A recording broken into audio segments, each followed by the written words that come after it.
A Mown Lawn by Lydia Davis. This is a chapbook from issue 4 of McSweeney's Quarterly Concern. This is an unsigned copy. There are 5 chapbooks that I do not have a signed copy of. I know where there is a signed copy. It's in the UK. It's in the hands of a bookseller who will not sell. I've been promised first crack at it if he sells. Don't know what price you would put on it if he sells. Might not be able to buy it anyway. So it's one that I'm looking for. A Mown Lawn was included in Lydia Davis's book, Samuel Johnson is Indignant. That book was published by McSweeney's as well. 2 of the books related to issue 4, 2 of those books were published by McSweeney's. Lydia Davis's Samuel Johnson is Indignant, and also Lawrence Weschler, his book Convergences, was published in 2006. But this one was published in 2001. One of the very first standalone titles published by McSweeney's. Samuel Johnson is Indignant was included in the first McSweeney's catalog. So one of the very first standalone books they published.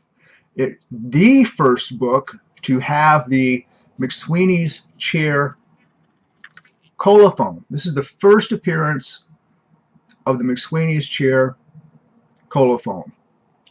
The first book published as a standalone title was Neil Pollock's book, Neil Pollock, Anthology of American Literature. They used a stylized McSweeney's text colophon for that book. They only used that colophon one time. Previous to the standalone titles, they did not use a colophon at all. The Quarterly Concerns, issues 1 through 6 of the Quarterly Concerns, they do not use a colophon. After Neil Pollock's book, there were 4 titles published with an Ouroboros as a colophon.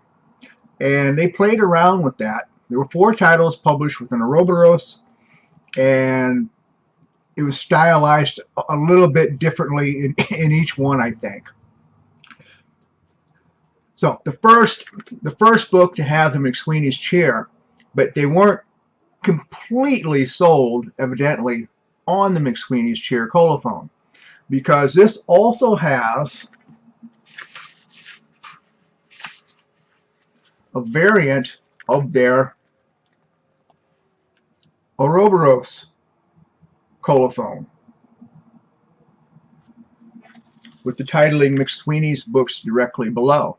So this has both. This straddles, and I believe that Ben Greenman's book Superbad was the first McSweeney's title to have strictly the McSweeney's chair colophon.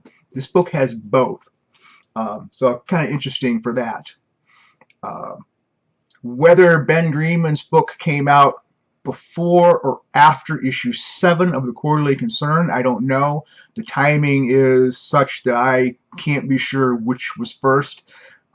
McSweeney's 7, which also has a direct relationship to the first catalog in a convoluted sort of way.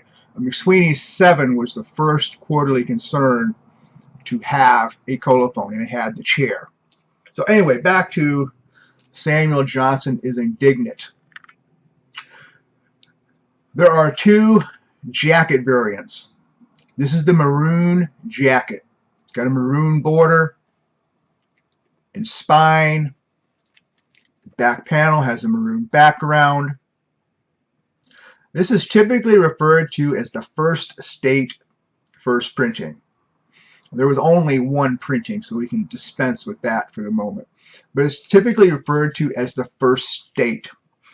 And I have never found any kind of documentation to the states, whether there in fact was a first state, second state, or not. If they did the 2 jacket variants and just kind of pushed them out there together and with not really any differentiation, which they have done with other things. So first state, first printing, I'm not sold. Maybe it is. I've never seen any documentation of that. This copy is signed.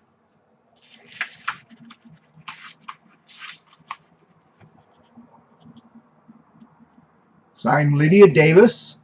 Very small, very compact, very neat, highly legible, very unusual author signature in that it is clearly legible. And her signature over the years, to me, is kind of like fin de la vida. It basically never changes. Whether it was signed 20 years ago or relatively recently, good luck putting a date to it. There's just almost no variance. With fin de la vida, you can tell an earlier signature on Girls with the Verge because she changed her style slightly with her lineouts. But Lydia Davis, you could give me a stack of books, I wouldn't be able to date any of them. So we've got a signed copy here of the maroon border.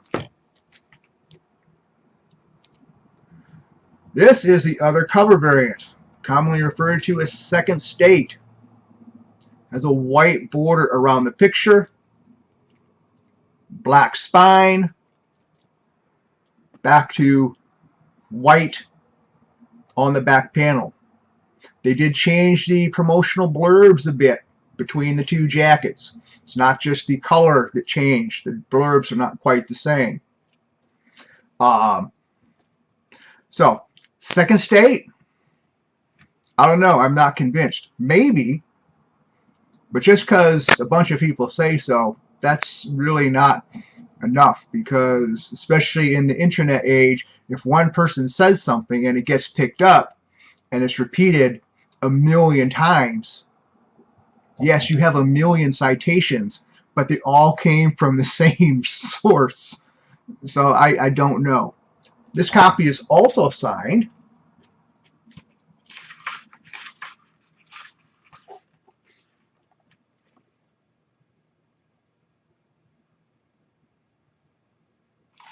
And one of the things that makes me suspicious of the whole first state, second state business is that signed copies are about equally likely that a maroon copy will be signed or the white border copy will be signed. If it truly made a lot of difference, although in people's listings they make it sound like there's a lot of difference, I would expect, if there was a first state, I would expect the maroon border to have most of the signings.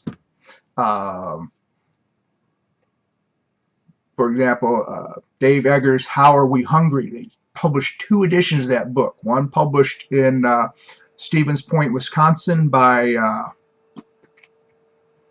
the publisher escapes me, but one edition of How We Are Hungry was published in Stevens Point, Wisconsin.